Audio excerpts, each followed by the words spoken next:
تسبيح الزهراء عليها السلام من أعظم الأذكار.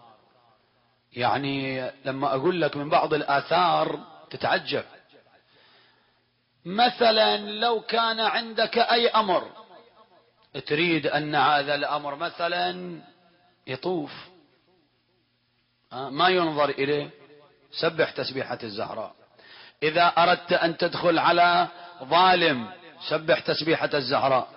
إذا أردت أن تدخل على مسؤول كبير ليتسهل أمرك سبح تسبيحة الزهراء.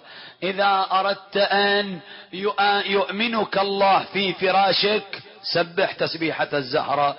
إذا أردت أن تضمن أن تفيق وأنت على قيد الحياة سبح تسبيحة الزهراء. وهو أمان من العديلة. من وين جاب النبي من السماء، وقال لفاطمة يا فاطمة ألا أهديك ألا أحبيك بشيء فيه خير الدنيا والآخرة. قالت نعم. علمها 34 تكبيرة، 33 تحميدة، و33 تسبيحة، يصير المجموع 100.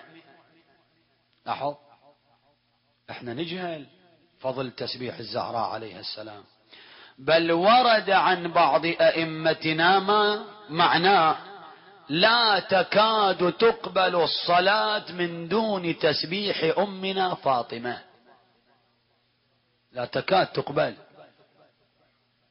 لأهمية هذا التسبيح. على الأقل شوف صلاتنا هذه اللي متقلهزة شوية، خلنا نجبرها بتسبيح الزهراء، خلنا نرقعها بتسبيح الزهراء، نصلحها بتسبيح الزهراء.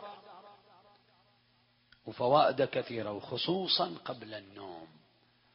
قبل النوم تسبيح الزهراء عليها السلام شيء عظيم جدا، يورث الأمان، وتكون في حصن الله الحصين حتى تفيق. ما يصيبك شر ولا ضر، ما يصيبك مكروه ما دمت قد سبحت بتسبيح الزهراء عليها السلام. لاحظ